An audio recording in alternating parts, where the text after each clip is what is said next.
அக்கா, இன்னைக்கு ரேஷ்மியோட birthday. Night அவங்க வீட்டில் பார்ட்டி வச்சுருக்காங்க. என் ஃப்ரெண்ட்ஸ் எல்லாம் போகிறாங்க. நானும் போட்டுமா? வேண்டாம். போயிட்டு வரேன்க்கா, ப்ளீஸ். ராத்திரி பார்ட்டிக்கெல்லாம் போய் இப்போவே நீ பழக்கப்பட வேண்டாம். போய் படிக்கிற வேலையை பாரு.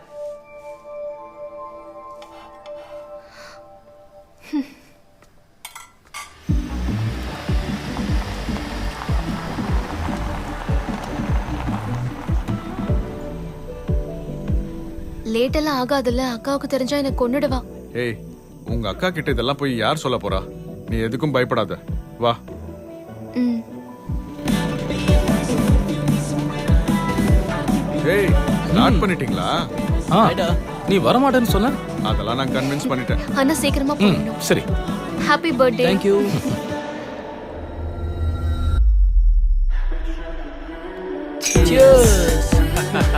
Happy birthday to you. Happy birthday to you.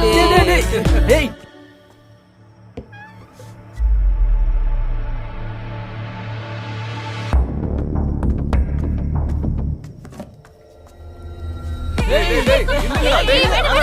என்னடா பண்றீங்க? ரஷ்மி வீடு தானே? ஆமா. அங்க பார்ட்டி முடிஞ்சிருச்சா? என்ன பார்ட்டி? Hello hello. இல்ல ஜெசி வரலையா அங்க? இல்லையே, எங்க வரலையே.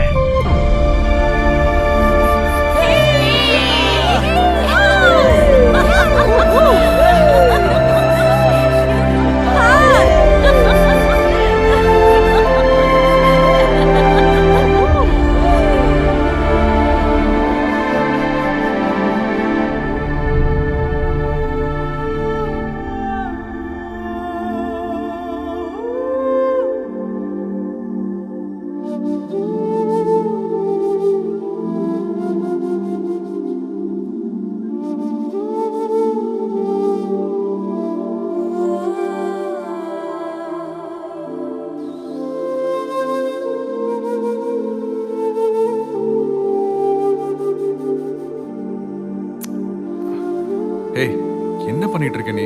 இப்ப நல்லா இருக்க, அப்படியே வச்சுக்கோ. இப்பதான் பார்க்க கியூட்டா இருக்க.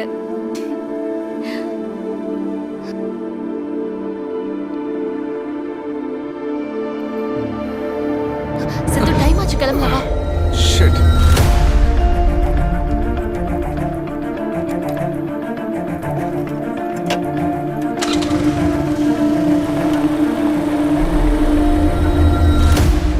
சீக்கிரம் வா, அக்கா எழுந்துக்கிறதுக்குள்ள நான் போகணும். பயப்படாத.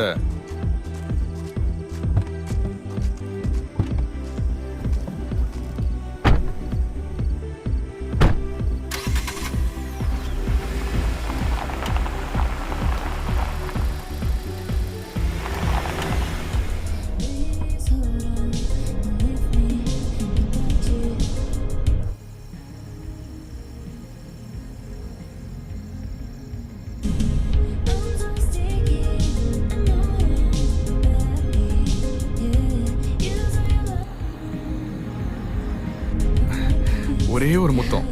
ஏய், please please please, just one kiss.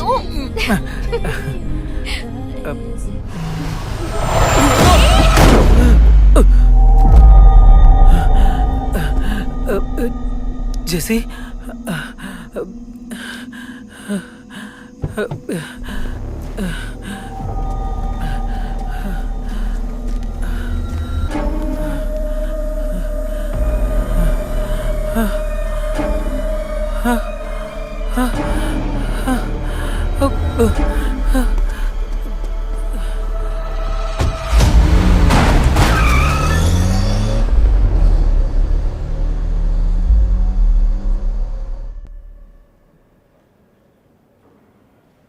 அப்போ எனக்கு 17 வயசு இருக்கும். அந்த வயசில் நான் வேறு என்ன தான் பண்ணியிருக்க முடியும் ஃபாதர்? ஜெஸ்ஸியை வீட்டில் விட்டுட்டு நான் மறுபடியும் அந்த ஆக்சிடெண்ட் நடந்த இடத்துக்கு போனேன். ஆனால் அதுக்குள்ளே யாரோ வந்து அவங்கள ஹாஸ்பிட்டலுக்கு கூட்டிகிட்டு போயிட்டாங்க. இது வேற யாருக்காவது தெரியுமா? ஆனந்துக்கும் எங்கள் அம்மாக்கும். வேறு யாருக்கும் தெரியாது. என் ஃப்யூச்சரை பற்றி யோசித்து அம்மா எல்லாத்தையும் மறைச்சிட்டாங்க. அந்த கார் இப்போ எங்கே இருக்கு? அது இனி யாருக்கும் கிடைக்காது. அதை நாங்கள் டிஸ்ட்ராய் பண்ணிட்டோம். சித்தார்த், நீ சொல்றது உண்மை இல்லை. இல்லையே. உன் நாக்கு போய் சொல்லுதுன்னு உன் கண்ணே காட்டி கொடுக்குது. இதுக்கப்புறம் நான் உன்னை எப்படி கேட்டாலும் உன் வாயிலிருந்து உண்மை வராதுன்னு எனக்கு நல்லா தெரியும்.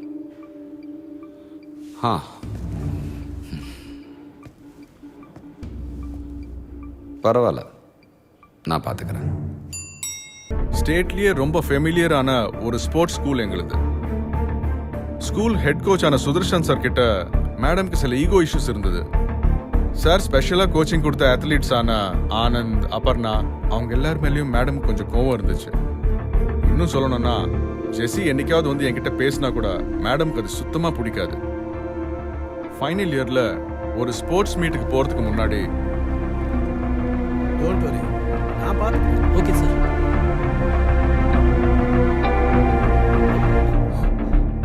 அதை கூட கொஞ்சம் டைட்டாக படி. Okay sir. ஓகே.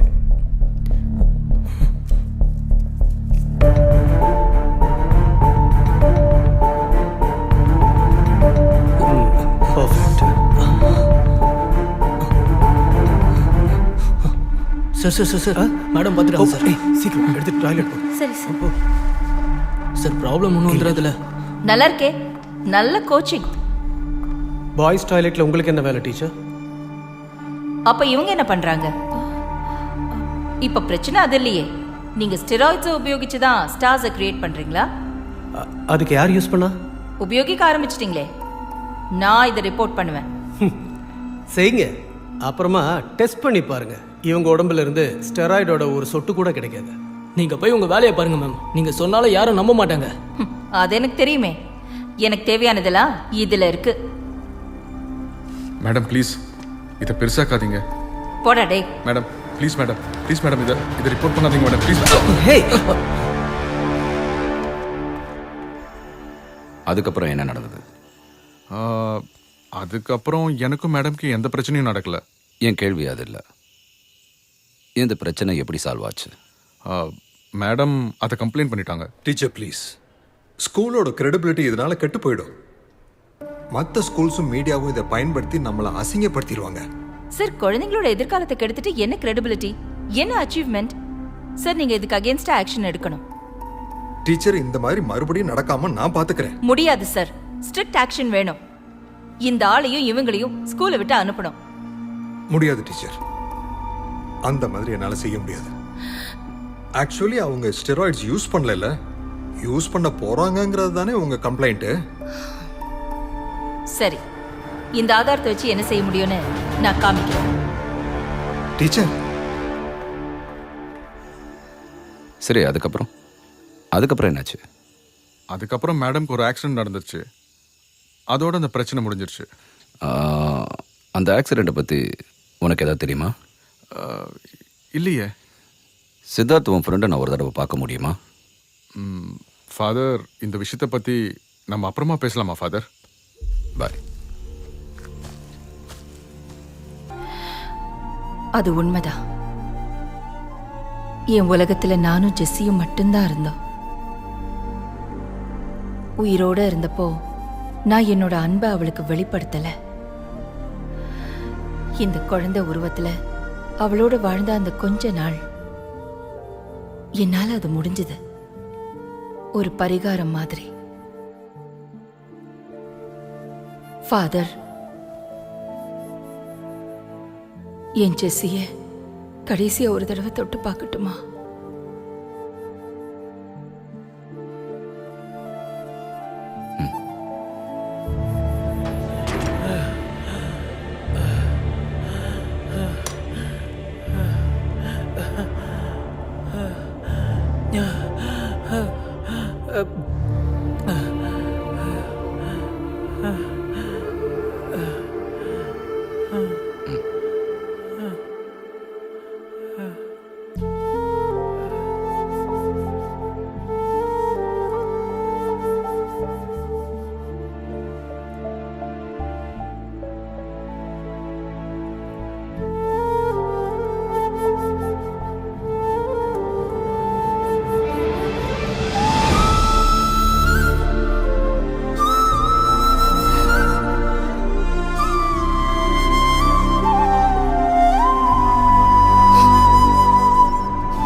நிறுத்து சூசன். இதுக்கு மேலேயும் இந்த குழந்தை தாங்காது. நீ எவ்வளவு முயற்சி பண்ணாலும் நான் விட மாட்டேன். இவளை நீ வெறும் உடம்பா தான் பார்க்கற. ஆனா இவளுக்குள்ளேயும் ஒரு உயிர் இருக்கு. அந்த உயிர் இல்லை, நான் தான் அந்த உடம்புல இவ்வளவு நாள் வாழ்ந்துகிட்டு இருந்தேன். தெரியும். ஆனா இப்பவே இந்த இடத்துல உன் ஆட்டம் முடிய போகுது. எத்தனை நாள் அந்த குழந்தைய மறைச்சு வச்சிருப்பீங்க? நான் விட்டு கொடுக்க மாட்டேன். எதுக்காக? உன் பழியை தீர்த்துக்கணும், உன்னோட பகையை தீர்த்துக்கணும் இல்ல? பகைய தீக்கிறதுக்கு இல்லை இன்னும் நான் இந்த உலகத்துல இருக்கிறது. என் தங்கச்சியை தனியா விட்டுட்டு போக முடியாததுனாலதான். என் துணைய முழுசா அவளுக்கு கொடுக்க முடியல. என் ஜெஸ்ஸி கூட நான் வாழ ஆரம்பிக்கிறதுக்குள்ள மறுபடியும் அவன் வந்தான். சித்தார்த். ஆமா, எங்க வாழ்க்கையை நாசமாக்குன அவனுக்கு நான் ஜெஸ்ஸியை விட்டு கொடுக்க மாட்டேன். நீ நினைக்கிற ஆளு அவன் இல்ல சூசன். அவனேதான். நான் பார்த்தேன். நீ பார்த்தது நிஜம், ஆனா நடந்தது வேற.